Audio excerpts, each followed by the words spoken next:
Krishna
ખૂબ સુંદર ભક્તિવદાનના સ્ટુડન્ટોએ આપણને જગન્નાથ અષ્ટકમ અને ભગવાન શ્રી કૃષ્ણના નામનું સંકીર્તન કરાયું.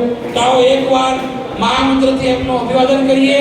ભક્તિવદાન સ્ટુડન્ટ્સ, હરે કૃષ્ણ હરે કૃષ્ણ કૃષ્ણ કૃષ્ણ હરે હરે હરે રામ આગળ તો આગળ એનાઉન્સમેન્ટ કરું છું.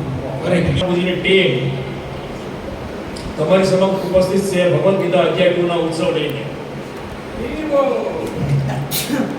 મુંબઈ શહેર માયાનગરીમાં સ્થિત આપણા વાસ્તુને, આપણને અને આપણી યંગ જનરેશનને મોહ માયાથી પર આત્મકલ્યાણનો માર્ગ બતાવી રહ્યા છે એવા આપણા પ્રભુજીઓ પરમ પ્રકાશ પ્રભુજી અને ઘન સુંદરદાસ પ્રભુજી ને આપણે આપણા સૌથી મારા દંડક પ્રણામ. અમારો આ પ્રોગ્રામ ગયા મંગળવારના ક્લાસમાં ફાઇનલ થયો. ગયા મંગળવારે જ બધાને ટોપિક શ્લોક આપ્યા પ્રભુજીએ અને વિગતવાર સમજાવ્યું કે તમારે આ બધા ટોપિક વિશે બોલવાનું છે. એક દિવસમાં ક્લાસમાં પ્રભુજીએ બધાને પોતાના શ્લોક વિશે સમજાવ્યું અને એ દિવસનો ક્લાસ અમારો અંદાજિત 10:45 11 વાગે પત્યો છે. હવે સવારે મેં જાગીને મોબાઈલ જોયો તો ક્લાસ ગ્રુપમાં પ્રભુજીએ સવારે 6-7 વાગે કેટલા બધા મેસેજ નાખ્યા હતા. દરેક સ્ટુડન્ટને ટેગ કરીને લેવલ પૂછે આપણે ટેગ કરીને પૂછે.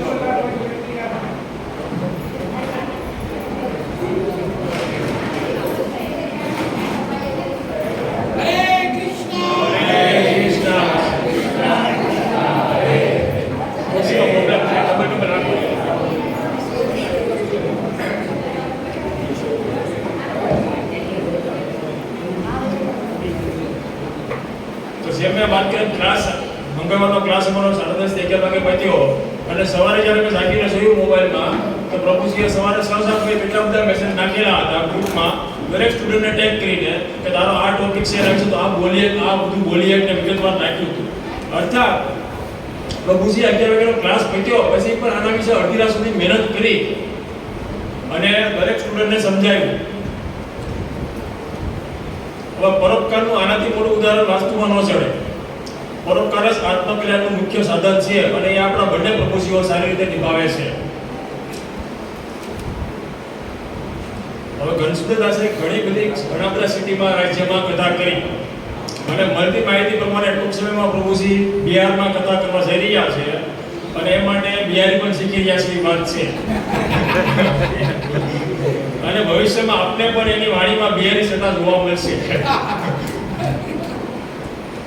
હવે વધુ સમય ન બગાડતા હું ભાવેશભાઈ ડાંગલા અને અરવિંદ પ્રભુને વિનંતી કરીશ કે પરમ પ્રભુજી અને ગતિદોર પ્રભુજીને પુનાર પહેરાવીને એનો બિરદાવે.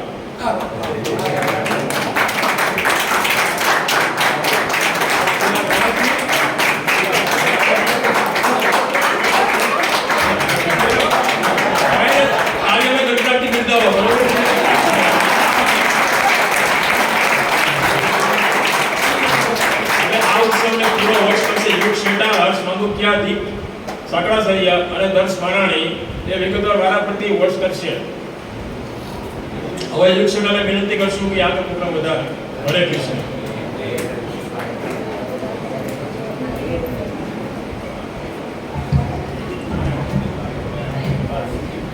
હરે કૃષ્ણ.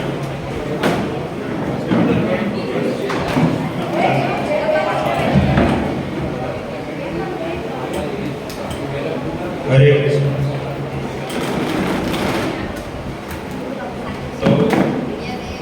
તો હું પહેલા તો છે ને લાસ્ટ પ્રોગ્રામમાં જે આપણે ચર્ચા કરી હતી એનું હું આખું એક સમરી એક રિકેપ કરીશ કે આ પ્રોગ્રામ માટે વાંધો બંધાય છે. તો ગયા પ્રોગ્રામમાં આપણે ચર્ચા કરી હતી કે કેવી રીતે સંજય ધૃતરાષ્ટ્ર મહારાજને કહે છે કે કુરુક્ષેત્રમાં જ્યાં બે યુદ્ધ કરવા ઊભી છે પાંડવોની અને કૌરવોની, જેમાં પાંડવોની સાઈડથી એમના લીડર છે અર્જુન અને કૌરવોની સાઈડ દુર્યોધન એમના લીડર છે. તો કેવી રીતે એ બંને કુરુક્ષેત્રની વચ્ચે ઊભા હતા અને પાંડવોની વ્યૂહરચના જોઈને કૌરવમાં દુર્યોધન બી ગયો, ગભરાઈ ગયો કે આ તો હવે આટલી નાની સેના છે તોય અમને હરાવી દે એવું લાગે છે. તો એ જોઈને ભીષ્મ પિતા પાસે ગયો, એને કીધું, ગુરુદેવ પાસે ગયો, એમને કીધું કે આલો જો તમે જેને શીખવાડેલું, જેને તમે યુદ્ધ કરતા શીખવાડ્યું, તમારા ખિલાફ જ અત્યારે યુદ્ધ કરવા આવ્યા છે. અને આમાં એની સેલ્ફિશનેસ દેખાતી હતી કે એ એમ નથી જોતો કે મારે મારા પરિવારવાળા હારે યુદ્ધ કરવાનું છે, એમનું મારી એને એની વિજય દેખાતી હતી. અને એની આર્મી એના પાંડવો કરતા ઘણી મોટી હતી, તો પણ એને ભય હતો અંદરથી કે એમની સાથે સામે કૃષ્ણ ભગવાન છે. હવે પાંડવોને વિજય થવાના ઘણા બધા કારણ હતા. પહેલું તો છે કે અર્જુનના જે ધ્વજ હતો એમાં સ્વયં હનુમાન દાદા સ્વયં બિરાજતા હતા. એમની સાથે ત્રણેય લોકના માલિક શ્રી કૃષ્ણ ભગવાન એમના સારથી બન્યા હતા અને એમને અર્જુનને અને પાંડવોને ગાઈડ કરતા હતા. તો એના પછી અર્જુન કહે છે કે રણના યુદ્ધ ભૂમિના વચ્ચે લઈ જાઓ. કૃષ્ણ ભગવાનને આદેશ આપે છે કે તમે રથને રણભૂમિના વચ્ચે લઈ જાઓ, મારે જોવી છે કે સામેવાળે શું કોણ છે, શું એમની પ્રક્રિયા યુદ્ધ કરવાની નીતિ છે. તો એ કૃષ્ણ ભગવાન તો અવડા મોટા ભગવાન થઈને પણ તો પણ અર્જુન કે એમ કરે છે, વચ્ચે લઈ જાય છે. હવે વચ્ચે જયા પછી અર્જુન જોવે છે કે સામેવાળી પક્ષમાં તો એના જ ઘરવાળા બધા છે, એના દાદા ભીષ્મ પિતા છે, પછી એમના ગુરુ છે અને એના બધા રિલેટિવ્સ છે. તો આ જોઈને છે ને એને દયા આવી જાય છે, દયા ભાવ આવી જાય છે અને યુદ્ધ કરવાની ના પાડે છે. યુદ્ધ ના કરવાના એ 4 કારણ આપે છે. પહેલું કારણ છે કમ્પેશન, કે આટલો મોટો યોદ્ધા હતો, એટલો શૂરવીર યોદ્ધા હતો, તે હોવા છતાં પણ એનું હૃદય બહુ પોચું હતું. એ કૃષ્ણ ભગવાનનો ફોલોવર હતો, એમની ગેરી ધર્મના માર્ગ પર ચાલવા વાળો હતો. તો એને યુદ્ધ કરવું નહોતું, કારણ કે આપણામાં એમ કહેવાય છે કે જ્યાં સુધી યુદ્ધ કરવાની જરૂર ના પડે ત્યાં સુધી કરવું નહીં. અને આપણા પોતાના ઘરના લોકો, ઘરના સદસ્યો, મિત્રોને મારીને વિજય પ્રાપ્ત કરવી, રાજ્ય પ્રાપ્ત કરવું, એ અર્જુનને માન્ય નહોતું. બીજું એમ કહે છે કે આવું રાજ્ય, આવી ખુશી શું કામની કે હું એને શેર જ ન કોઈ મારા સાથે કોઈ હશે જ નહીં. મારા દાદા વયા ગયા હશે, મારા ગુરુને હરાવીને, મારા ભાઈઓને મારીને હું કેવી રીતે આ રાજ્ય જીતીને હું ખુશ રહીશ. એના પછી ત્રીજું કારણ એ આપે છે કે એટલા બધાને, મારા સભ્યોને, વડીલોને બધાને મારીને મને કેટલું પાપ ચડશે અને મારે તો નરકથી પણ ખરાબ હાલત મારી થઈ જશે. જીવતો રહીશ તોય તે, અમારી જઈશ તોય તે. અને છેલ્લું કારણ એ આપે છે કે આટલું મોટું યુદ્ધ થશે તો ખાલી આનાથી એક જ ફાયદો, એક જ રિઝલ્ટ આનું બહાર આવશે કે આપણા કુળનું નાશ થશે. આપણા કુળના બધા સદસ્યો બધા વયા જશે, તો આવતી જે જનરેશન છે એના ઉપર બહુ ખરાબ, બહુ ડેમ્પનિંગ ઇફેક્ટ આવશે.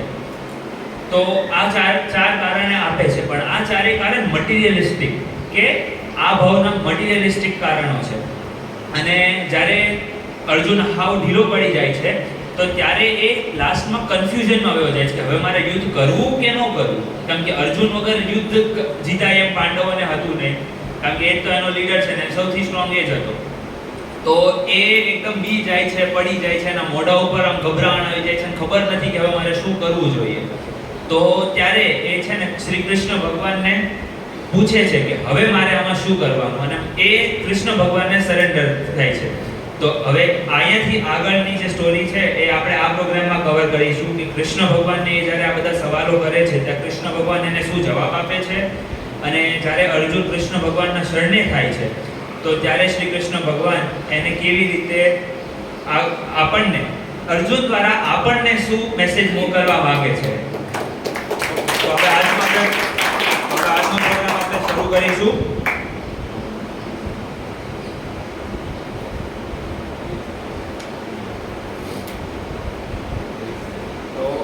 હવે આપણે સૌથી પહેલા આપણે આમાં આવશે ધ્રુવ ધામેલિયાથી આપણે શરૂ કરવાનું છે.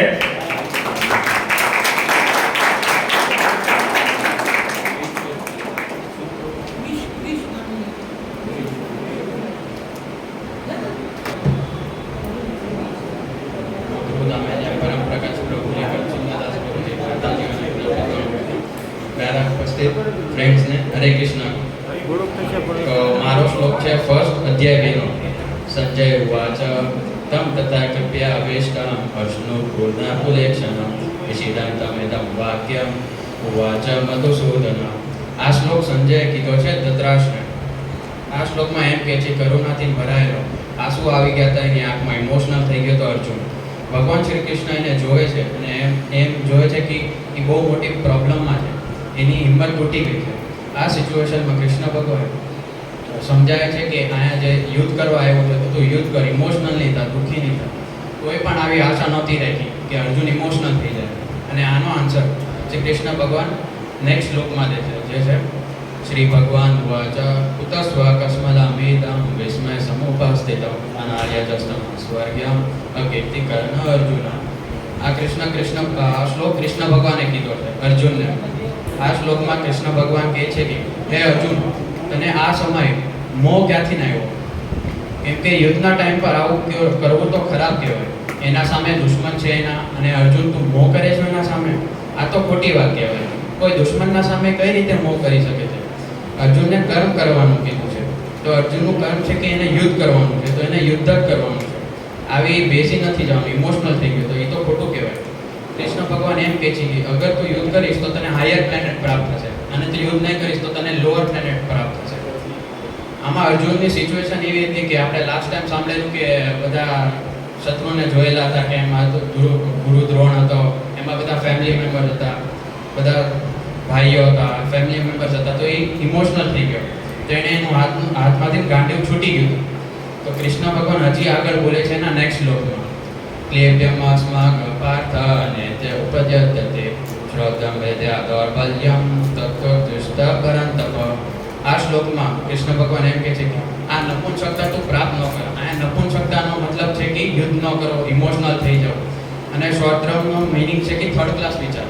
આવો થર્ડ ક્લાસ વિચાર તારામાંથી ક્યાંથી ના આવે છે કે યુદ્ધ નહીં કરવાનું? કેવી રીતના કમજોર થઈ જશો? આવી રીતે બેસી જવાનું? આ કૃષ્ણ ભગવાન કહે છે કે તારે તારું ધર્મ કરવાનું. તારું ધર્મ કહે છે તારે ફાઇટ કરવાની છે. Get up and fight. તારે આ ફાઇટ કરવાની છે. હવે આપણે ક્યારે પણ આપણો ખરાબ ટાઈમ આવે તો આપણે એક જ વસ્તુ ધ્યાનમાં રાખવાની કે આપણે આપણા કર્મ કરવાના. આપણે આપણું કામ, આપણી ડ્યુટી કરવાની. ડ્યુટીથી પાછળ નહીં હટવાનું. આમાં અર્જુનની ડ્યુટી હતી ફાઇટ કરવાની, પણ એ ફાઇટ નહોતો કરતો. એને ઇમોશનલ થઈ ગયો અને આંખમાં આંસુ આવી ગયા હતા. આપણે આવા થર્ડ ક્લાસ વિચાર લેવા ન જોઈએ. હવે આમાં આ બધા સ્ટુડન્ટ્સની ડ્યુટી છે કે ભણવાનું એ બધી છે. આમાં હાઉસવાઈફ છે એની ડ્યુટી છે ઘરના કામ કરવાના એવા. આ બધા પ્રભુજીઓની ડ્યુટી છે એના બિઝનેસ સંભાળવાનું, એવું બધી ડ્યુટી છે. તો બધા પોતપોતાની ડ્યુટી કરી રહ્યા છે. આમાં એક બહુ સારો એક્ઝામ્પલ છે. બહુ સમય પહેલા એક રાજા રહેતા હતા. એની 2 વાઈફ હતી. એકનું નામ હતું સુનીતિ અને બીજીનું નામ હતું સુરુચિ. એમાં એક વાઈફ જે હતી સુનીતિ, એના છોકરાનું નામ હતું ધ્રુવ મહારાજ. એને એના પપ્પાના ખોળામાં બેસવા ન મળતું. એના પપ્પા, એની જે પહેલી વાઈફ હતી સુનીતિ, એના છોકરાનું નામ ધ્રુવ મહારાજ હતું, અને એના પપ્પાના ખોળામાં બેસવા ન દેતી સુરુચિ. એને એમ કીધું કે તું મારો છોકરો નથી એટલે તને ખોળામાં બેસવા નહીં મળે. તો ધ્રુવ મહારાજે પૂછ્યું કે મને ખોળામાં બેસવા કઈ રીતે મળશે? તો સુરુચિએ કીધું કે તારે મારા કુળથી જન્મ લેવો પડશે અને તારે ભગવાનની પ્રાપ્તિ કરવી પડશે. તો ધ્રુવ મહારાજ એની મમ્મી પાસે ગયા અને કીધું કે મારે નારદજીને મળવું છે. તો એની મમ્મીએ એમ કીધું જંગલમાં જ્યાં તને નારદજી મળી જશે. તો ધ્રુવ મહારાજ ગયા જંગલમાં અને નારદજી મળી ગયા અને એને એમ કીધું કે ભગવાનની પ્રાપ્તિ તને મળી જશે, તું આવું બધું કરીશ તો તને પ્રાપ્તિ મળી જશે. તો એને લાસ્ટમાં પ્રાપ્તિ મળી ગઈ હતી ભગવાનની. અને કોકથી નેક્સ્ટ પણ જન્મમાં પણ એ એનો છોકરો બન્યો અને એને બેસવા મળી ગયું એના પપ્પાના ખોળામાં. તો આવી જ રીતે કૃષ્ણ ભગવાન અર્જુનને પણ સમજાવે છે ગેટ અપ, યુદ્ધ કર, તારું કામ છે યુદ્ધ કરવા. હરે કૃષ્ણ. ખૂબ સુંદર એક્ઝામ્પલ સાથે આપણને પોતાની રિસ્પોન્સિબિલિટી, જે ઇમોશનલ થઈ ગયો તો અર્જુન, ઇમોશનલની પોઝિશનમાં વ્યક્તિએ શું કરવું. તો આપણને ધ્રુવ ધ્રુવે તો બહુ સારી રીતે સમજાવ્યું કે આપણે આપણી ડ્યુટીઝ નિભાવવી જોઈએ, કે આપણે આમ ખરાબ વિચાર નહીં લાવવાના કે ભાઈ આમાંથી થશે કે નહીં. ડરવાનું નથી કે ભાઈ આ તમારું જે રિસ્પોન્સિબિલિટી હોય એનાથી તમારે ડરવાનું ના હોય, એ તમારે નિભાવવી જ પડે. તો એ આપણને બહુ સારી રીતે ધ્રુવે સમજાવ્યું. નેક્સ્ટ આપણે કન્ટિન્યુ કરશે ક્રિશ ધામેલિયા. હરે કૃષ્ણ. હું ક્રિશ રાકેશભાઈ પટેલ અહીંયા સૌપ્રથમ પરમપ્રકાશ પ્રભુજી, કંચનદાસ પ્રભુજી, અહીંયા ઉપસ્થિત સર્વ માતાજીઓ, પ્રભુજીઓ અને વડીલોને મારું દંડવત પ્રણામ કરું છું. ભાગવદ ગીતાના ચેપ્ટર 1માં આપણે વાંચ્યું હતું કે અર્જુન શ્રી કૃષ્ણને કારણ આપે છે યુદ્ધ નહીં કરવાનું. અર્જુન એમ સોચતો હતો કે એના પરિવારવાસીઓને મારીને એ ખુશ નહીં રહી શકે. આ બધી સંપત્તિ રાજ્ય શું કામનું અગર કોઈ શેર કરવાની હોય. અર્જુનને લાગ્યું અગર એ આ જન્મે એના સગાવાલાઓને મારશે તો મારીને પાપ કરશે તો એને કર્મ આગળ જઈને નડશે. ખુદના પૂર્વજોને મારીને બહુ મોટું પાપ થશે, એટલે અર્જુનને સેકન્ડ થોટ્સ આવતા હતા. અર્જુન શ્રી કૃષ્ણને કહેતા હતા કે યુદ્ધ કરીને કોઈનું પણ ભલું નથી થતું, ખાલી નષ્ટ થાય છે. મારો શ્લોક ચેપ્ટર 2 નો ફર્સ્ટ શ્લોક છે. સંજય વાચ તમ તથા કૃપયાવિષ્ટમ અશ્રુ પૂર્ણકુલેક્ષણમ વિષિદમ તમ ઇદમ વાક્યમ ભુવેજા મધુસૂદનમ. આ શ્લોકમાં કૃષ્ણ અર્જુનના વિશે એમ કહે છે કે અર્જુનની આંખમાં કરુણા અને દુઃખનો ભાવ દેખાઈ આવે છે. અર્જુન માટે આ ડિસિઝન બનાવવું બહુ કઠિન છે અને એના મગજમાં અત્યારે આ સમયે બહુ બધું ચાલી રહ્યું છે. આ શ્લોકમાં શ્રી કૃષ્ણ મધુસૂદનના નામથી બોલાવવામાં આવે છે કેમ કે શ્રી કૃષ્ણે મધુ નામના એક દાનવનું અંત કર્યું હતું અને અત્યારે શ્રી કૃષ્ણ અર્જુનના મનમાં શંકાનું અંત કરે છે. હરે કૃષ્ણ.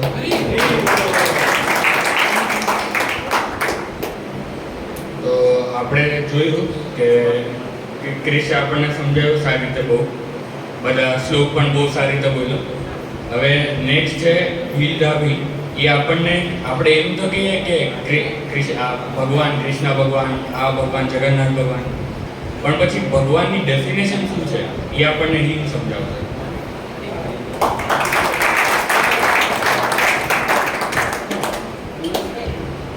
લાસ્ટ ટાઈમ આ હિમને યાદ છે. કોઈ પણ સ્પીચ આપવા આવે સૌથી પહેલા જગન્નાથજીને દંડવત પ્રણામ કરે, પછી સ્પીચ બધાય. એને અત્યારે યાદ રહી ગયું છે. તો હવે દરેકે દરેક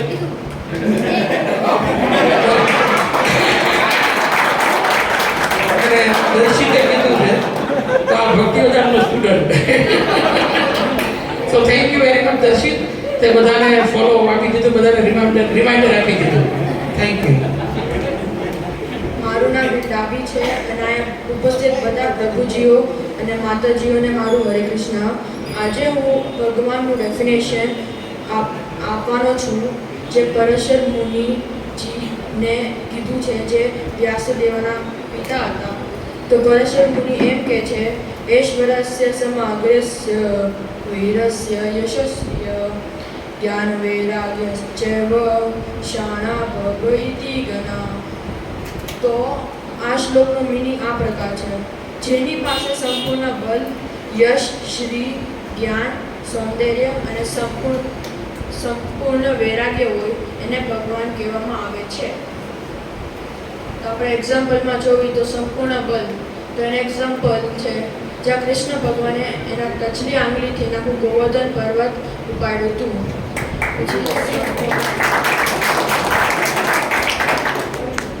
જ્યારે સંપૂર્ણ યશનું એક્ઝામ્પલ છે, આપણને બધાને ખબર જ છે કે આખા વિશ્વમાં ઇસ્કોનના કેટલા બધા મંદિર છે અને કેટલા ભક્તો છે અલગ અલગ દેશમાંથી. સંપૂર્ણ ધન, આપણે બધા ધનની પાછળ ભાગવી, પણ કૃષ્ણ ભગવાનના પત્ની તે લક્ષ્મી માતા છે.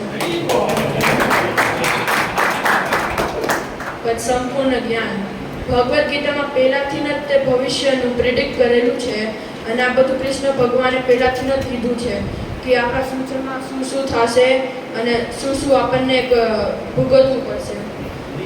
પછી સંપૂર્ણ સૌંદર્ય, આપણને કૃષ્ણ ભગવાને, આપણે બધા કૃષ્ણ ભગવાનને જોઈને જ આપણે મોહિત થઈ જાવી અને એના બ્યુટીફુલ એટલા બ્યુટીફુલ છે કે આપણે આજુબાજુ શું થાય છે આપણે ભૂલી જાય. પછી છે સંપૂર્ણ વૈરાગ્ય. કૃષ્ણ ભગવાને એના પરમ મિત્ર જે સુદામા હતા એના આખું બીજું દ્વારકા એને ભેટ આપી દીધી હતી.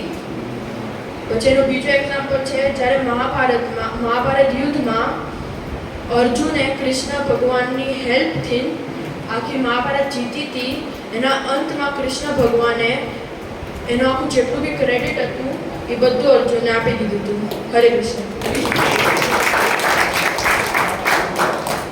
તો આપણને બહુ સારી રીતે હિલે સમજાવ્યું કે ભગવાનની ડેફિનેશન શું હોય. બધી ક્વોલિટીઝ કીધી, જેમ કે બળવાન હોય, પછી એના ડિવોટીઝ હોય બહુ અને બધા ડિવોટીઝ એને બરાબર રીતે ફોલો કરે, એ આપણને હિલે કીધું. હવે આપણે જે ચેપ્ટર 2 છે એમાં કન્ટિન્યુ કરશું.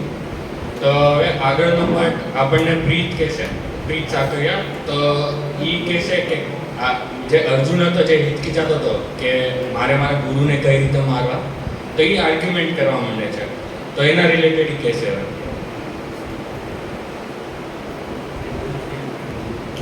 હરે કૃષ્ણ. હું પ્રીત સાકરિયા, અહીંયા ઉપસ્થિત પરમપ્રકાશ પ્રભુજી, ઘનસુંદર પ્રભુજી, બધા માતાજીઓ, પ્રભુજીઓ, વડીલો અને મારા મિત્રોએ મારા હરે કૃષ્ણ. હવે આપણે બીજા અધ્યાયમાં કન્ટિન્યુ કરવી. હવે અર્જુન જે છે બીજા અધ્યાયમાં કૃષ્ણ ભગવાન હારે બહુ બધી આર્ગ્યુમેન્ટ્સ કરે છે કે મારે શું કરવા યુદ્ધ લડવું. એ મતલબ બહુ કન્ફ્યુઝ છે કે મારે યુદ્ધ નથી લડવું. તો હું તમને એ બારેમાં કહીશ કે અર્જુન શું કૃષ્ણ ભગવાન હારે આર્ગ્યુમેન્ટ્સ મૂકે છે, કારણ મૂકે છે કે મારે શું કરવા ન લડવું. તો પહેલાં હું ચોથા શ્લોક હારે શરૂ કરું બીજા અધ્યાયનો.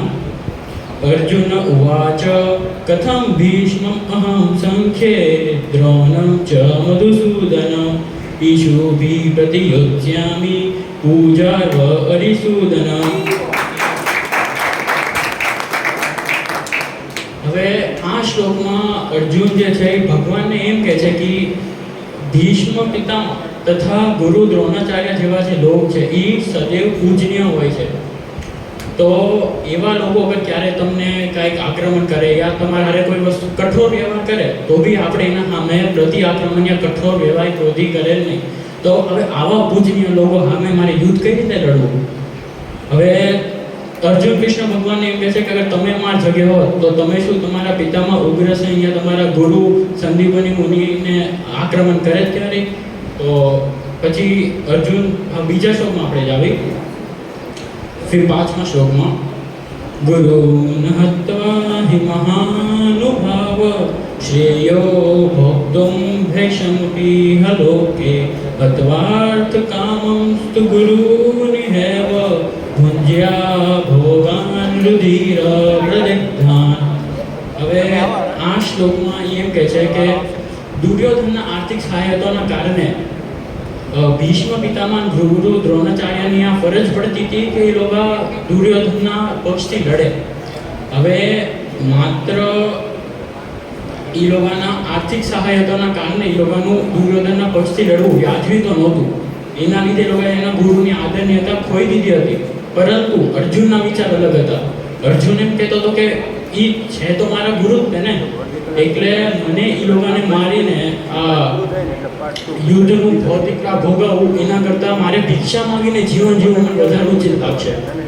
હવે નેક્સ્ટ શ્લોક છે ન ચેત વિદ્મા કતનો કર્યો યદ્વા જલિમ્ય દિવાનો જયુ યાનેવ હત્વાન જીજેશાન તવ સ્થિતા પ્રમુખે ધૃતરાષ્ટ્ર. હવે આમાં જો અર્જુન તો એક ક્ષત્રિય હતો. ક્ષત્રિયનું કર્તવ્ય તો યુદ્ધ કરવું જ છે, પણ છતાં પણ અર્જુનને ડાઉટ હતું કે એમાં યુદ્ધ કરવું કે ન કરવું. અને યુદ્ધ ન કરવું તો એની પાસે એક ઓપ્શન રહે કે યુદ્ધના વિમુખ જઈને ભિક્ષા માંગીને એનું જીવન જીવે. હવે અર્જુનનું એમ કહેવું હતું કે હજી જીત તો નહીં નિશ્ચિત નથી, અમે જીતશું કે એ જીત છે, છતાં પણ માની લેવી કે એ જીતી જાય. તો અર્જુન એમ કહેતો હતો પણ આ અગર હું જીતી બી જાવી તો મને મારા ગુરુ પિતામાં મારા ભાઈઓ એ લોકોનું વધ કરીને મારે જીતવું પડશે. હવે એ લોકોનું વધ કરવું એને ઉચિત નહોતું લાગતું. તો એ એમ કહેતો હતો કે અગર હું આ યુદ્ધ જીતી બી જાઉં અને મારા પરિવારને મારીને જે હું જીતીશ મતલબ જે હું જીતીશ એ કંઈક હારના બરાબર હશે, કેમ કે એને કાંઈ એનું પરિવાર જ નહીં હોય તો જીતીને મળશે શું?